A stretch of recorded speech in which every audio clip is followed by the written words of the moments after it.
Hello students, in this video we are going to learn about the theories of curriculum development. Theories of curriculum development is devoted to examining and shaping the curriculum from the time of its very inception based upon some educational ideas. How the development of curriculum has taken place and upon which base or conditions. There is a gradual shift in the ideas of curriculum development as there is a shift in educational ideas. Let us now see how the curriculum development has progressed in a century starting from 1890 to 1989. In this century, the whole curricular developmental idea can be divided into many theories. Those are academic scientism number one, जिसको हम शैक्षणिक वैज्ञानिक सिद्धांत कहते हैं, जो 1890 से चल के 1916 तक रहा. फिर दूसरा आता है प्रोग्रेसिव फंक्शनलिज्म, जिसको हम प्रगतिशील कार्यात्मकता के सिद्धांत कहते हैं, जो 1917 से 1940 तक चला. तीसरा आता है डेवलपमेंटल कॉन्फर्मिज्म थ्योरी, जिसको हम विकासात्मक अनुरूपता सिद्धांत कहते हैं, 1941 से 1956 तक आता है. चौथा है रोमांटिक रेडिकलिज्म, जो हम इस तरह से अनुरागी परिवर्तनवाद कह सकते हैं, जो 1968 से लेकर 1974 तक रहा. पांचवा है प्राइवेटिस्टिक कंजर्वेटिज्म, जिसको हम निजीकरण रूढ़िवादिता कहते हैं, वो 1975 से 1989 तक चला. तो अब आते हैं, अब देखते हैं कि किस तरह से ये जो सिद्धांत है, ये जो थियोरीज है, वो किसके आधार पर और क्या कंट्रीब्यूशन, यानी इस थ्योरी का मेन जो थीम है वो क्या है. तो पहला है एकेडमिक साइंटिज्म थ्योरी, शैक्षणिक वैज्ञानिक सिद्धांत. तो इस सिद्धांत में क्या है, क्या था इसमें, ये था कि इसमें एक सेट पर्पस होता था, माने निर्धारित उद्देश्य होता था, जिसको कि हम व्यवस्थित, स्पष्ट, परिभाषित, सुसंगठित ज्ञान समूह को एक समय सीमा के अंदर प्राप्त करना होता था. मतलब माने कोई ज्ञान है जिसको कि हम सिस्टमेटिकली क्लियरली डिफाइन करके ऑर्गेनाइज बॉडी के रूप में, ऑर्गेनाइज बॉडी ऑफ नॉलेज के रूप में इसको एक टाइम फ्रेम के अंतर्गत हमको इसको एक्वायर करना पड़ता है. सो इसका मेन जो थियरिस्ट थे वो थे हिल्डा ताबा, जो आप पढ़े होंगे मॉडल्स में. वो पहले इसका प्रवक्तक थे, और उनके अनुसार पाठ्यचर्या जो है शिक्षक के द्वारा तैयार किया जाना चाहिए. Curriculum should be authored by the teacher, माने ये शिक्षक देगा तो शिक्षक माने जो अथॉरिटी वो देगा with a set purpose and systematic, clearly defined and organize body of knowledge, जो कि it has to be acquired within a certain time frame. दूसरा आता है प्रोग्रेसिव फंक्शनलिज्म, जिसको हम प्रगतिशील कार्यात्मकता सिद्धांत कहते हैं. ये जो है, ये सिद्धांत जो है, दिस इज मोर साइंटिफिक. मैंने in this theory the emphasis was upon scientific methods were applied to child development. मैंने जितना भी वैज्ञानिक सिद्धांत या वैज्ञानिक विधि था उसका हम उपयोग किए इसमें, जिसके द्वारा educational efficiency was met through a series of learning experiences. माने शैक्षिक दक्षता जो है अधिगम अनुभव का एक श्रृंखला से प्राप्त होता था. ये जो दक्षता हम प्राप्त करेंगे तो कैसे, तो अधिगम अनुभव, जिसको हम बोलते थे एक्सपीरियंसेस के माध्यम से, एक्सपीरियंस का एक सीरीज, एक श्रृंखला के माध्यम से हमें प्राप्त होता है. तो इसका मेन जो प्रवर्तक थे वो जॉन डीवी. उन्होंने मैंने उनका ये कहना था कि एक्सपीरियंस जो है it has to be focused much upon rather than the subject. मैंने सब्जेक्ट को फोकस नहीं करके we have to focus upon the experience of the students. That means child's view, जो शिक्षार्थी है, जो बच्चा है, उसका जो परसेप्शन है, उसका जो दृष्टिकोण है वर्ल्ड के प्रति, वो मेन फोकस होना चाहिए। मतलब how a child perceives a world, what is his understanding regarding the world. So in this theory, maximum emphasis was given to individual freedom without any chaos. माने किसी विशृंखला के बगैर वैयक्तिक स्वतंत्रता पे ज़्यादा ध्यान दिया गया। इसमें कोई औपचारिक पाठ्यचर्या नहीं मैंने सजेस्ट किया गया, और इसमें रुचि का अन्वेषण करने का स्वतंत्रता पे बल दिया गया। मैंने जो बच्चों को according to their interest they can explore, exploration हो सकता है, इस पे ज़्यादा फोकस हुआ। तो पहला और दूसरा में क्या फ़र्क हुआ, उसमें एक तो सेट ऑब्जेक्टिव था, वो दैट इज़ मोर साइंटिफिक, मैंने एक सिस्टमेटिक वे में बढ़ता था। इसमें क्या है, साइंटिफिक मेथड का यूज़ किया, मैंने लर्निंग एक्सपीरियंसेस पे ज़्यादा बल दिया गया इस थ्योरीज में, जिसमें कि लर्निंग एक्सपीरियंस जो है वो किस तरह से एक क्रमबद्ध तरीके से अगर दिया जाए तो हमें कैसे एजुकेशनल एफिशिएंसी का प्राप्ति होगा, मैंने शैक्षिक दक्षता की ओर हम कैसे आगे चलेंगे। और इसमें चाइल्ड का जो इंटरेस्ट है, चाइल्ड का जो एक्सपीरियंस है, और चाइल्ड का जो व्यू है regarding the world, it is much emphasized upon. Third one is developmental conformism. The third theory, विकासात्मक अनुरूपता। Now see, पहले तो ऑब्जेक्टिव्स, मैंने पहला थ्योरी साइंटिफिक था, दूसरा थ्योरी जो प्रोग्रेसिव था, अब है कि डेवलपमेंटल, मैंने यहाँ से और डेवलपमेंट शुरू होता है।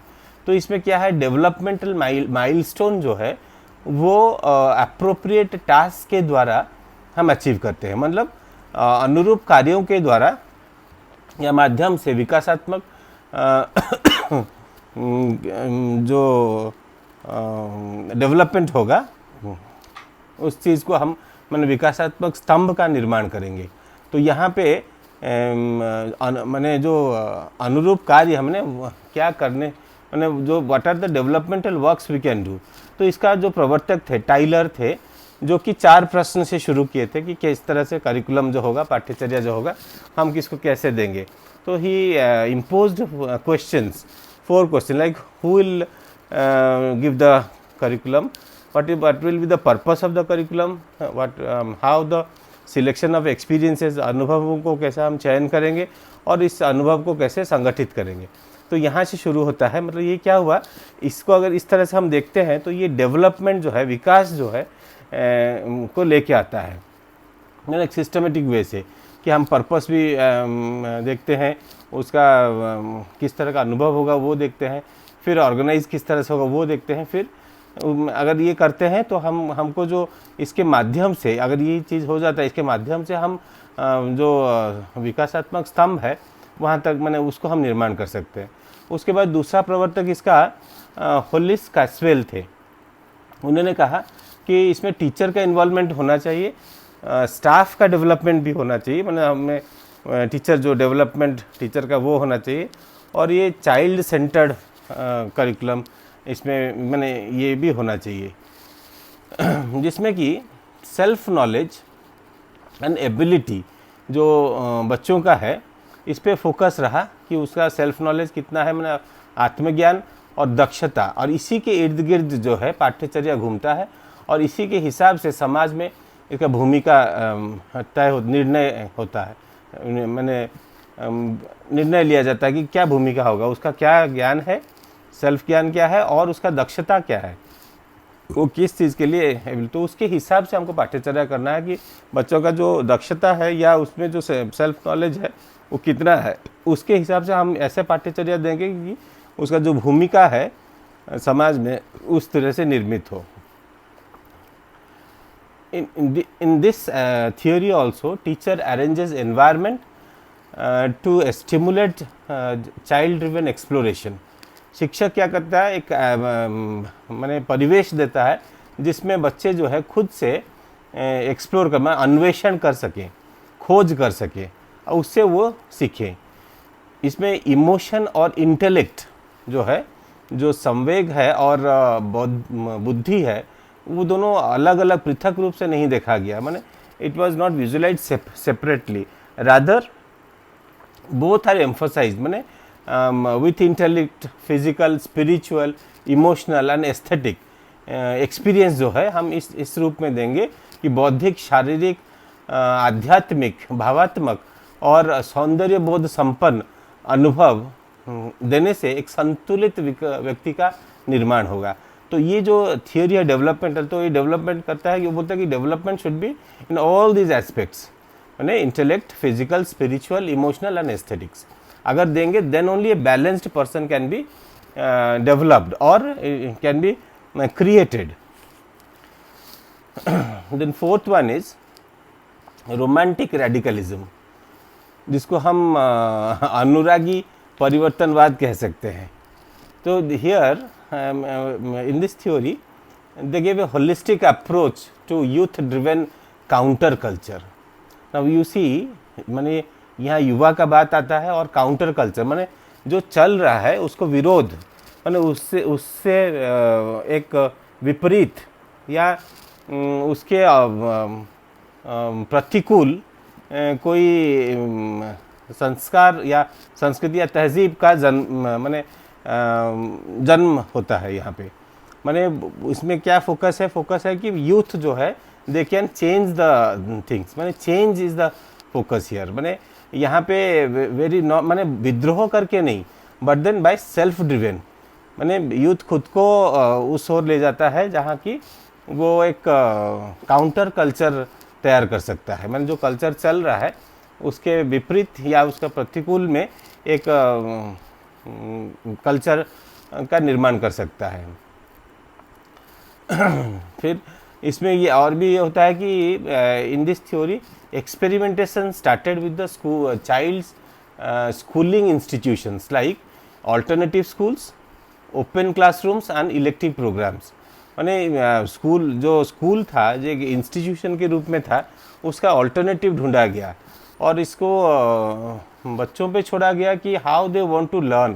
माने एक फॉर्मल क्लासरूम्स में या ऑल्टरनेटिव स्कूल्स, ओपन क्लासरूम्स, ये भी हो सकता है ना। जो हम लोग जो डिस्टेंस एजुकेशन का जो कॉन्सेप्ट आया, जिसमें बच्चे अपने पेस के हिसाब से, अपने सुविधा अनुसार वो पढ़ाई कर सकते हैं। मतलब ये सेल्फ लर्निंग पे बल दिया कि हम कैसे इनफॉर्मल सेटिंग्स में सेल्फ लर्निंग के ज़रिए हम करेंगे। तो इट बिकम्स वेरी माने easy and so it is known as romantic radicalism. माने ये कहीं विरोध कुछ नहीं है, लेकिन एक ऑल्टरनेटिव वे का, एक काउंटर कल्चर का एस्टेब्लिशमेंट होता है इसमें। तो इसका मेन प्रवर्तक कार्ल रोगर्स और जॉन हिल थे। कार्ल रोगर्स का कहना था कि स्टूडेंट जो भी रिस्पॉन्स देंगे वो समानुभूति के साथ होना चाहिए, माने एम्पैथेटिक होना चाहिए, ना कि कोई चीज़ एडवाइजिंग। माने बच्चे जो है they should be very empathetic. माने देखिए सिंपैथी एंड एम्पैथी में फ़र्क है। सिंपैथी सहानुभूति होता है और एम्पैथी समानुभूति होता है। माने समान तरह से अनुभूति करना, दैट इज़ एम्पैथी। माने बच्चे जो है they should be more emotionally matured here in this theory. And then John Hill also said that teachers to provide stimulating environment and experiences over curricular goals and objectives. जो शिक्षक है वो जो है एक वातावरण जो है जो क्या उद्दीप्तिकारक जो है उस तरह का एक वातावरण दे जिसमें कि हमारा जो उद्देश्य है और लक्ष्य है उस तरह का वातावरण और अनुभव से हमें प्राप्त हो सके। माने ये शिक्षक का काम क्या है, यहाँ फैसिलिटेशन करना और एक माने प्रोवाइडर के रूप में जो कि एनवायरनमेंट और एक्सपीरियंस को प्रोवाइड करता हो उस तरह से, ताकि बच्चे जो है जो करिकुलर गोल है हम अचीव कर सकें।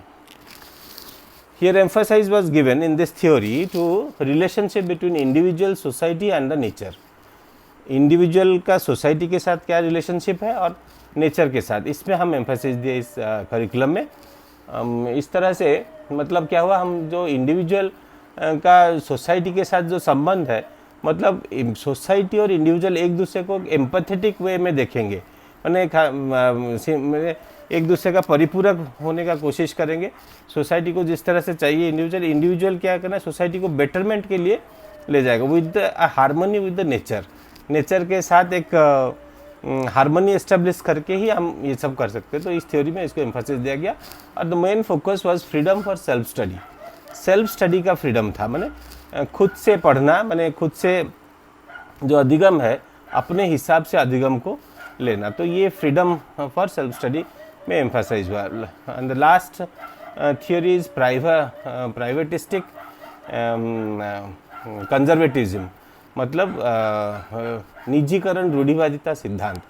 इसमें क्या हुआ, इसमें the theories they advocated for the need to experience peace, माने शांति का जो अनुभव है उसके लिए उन्होंने किया, और स्टेबिलिटी एंड ट्रेडिशनल वैल्यूज़, स्थिरता और पारंपरिक मूल्यों पे बल दिया गया इस थ्योरी में, कि जो तभी हमें शांति मिलेगी जब पारंपरिक मूल्यों पे हम बल देंगे और एक उससे एक स्थिरता आएगी समाज में, स्थिर कंडीशन का जो है प्रिवेल करेगा।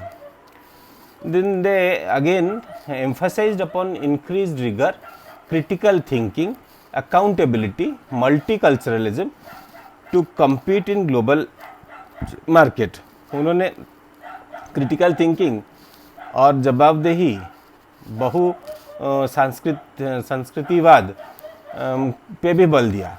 जो मल्टीकल्चरलिज्म आजकल चल रहा है तो वो यहीं से आता है कि अगर हम मल्टीपल कल्चर के बारे में नहीं जानेंगे, उससे हम अनुकूलित नहीं होंगे, तो we can not compete in the global market. So this cross cultural and multicultural things has to be adopted and inculcated in every individual. तो मेन जो थियोरिस्ट थे इसके वो Benjamin Bloom and John Goodlad थे। And the main focus of this very theory, privatistic conservatism was school has to become vision oriented। एक vision oriented विद्यालय होना चाहिए, जो स्कूल है, जो इंस्टीट्यूशन है, उसका एक विज़न होना चाहिए। And they should promote reasoning over mastery.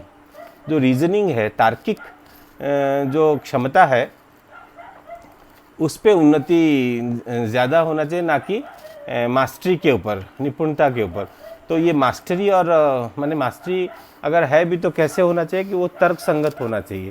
माने ये तर्क जो है वो सर्वोपरि है, माने आप किस तरह से किसी चीज़ को जस्टिफाई करते हैं, that is more important rather than knowing a thing to its deepest level. So it has to be rationalize, everything has to be rationalize. So rational thinking का बात यहाँ आता है, क्रिटिकल थिंकिंग का बात आता है, अकाउंटेबिलिटी का बात आता है, माने who is accountable for what, and then माने you yourself is accountable, माने ये जो इंडिविजुअल है वो खुद अकाउंटेबल है। अगर वो मल्टीकल्चरल एक्सपीरियंस नहीं है, उसमें क्रिटिकल थिंकिंग नहीं है और उसमें जो वाइटलिटी है, रिगर नहीं है, तो वो ग्लोबल मार्केट में कम्पीट नहीं कर सकता है।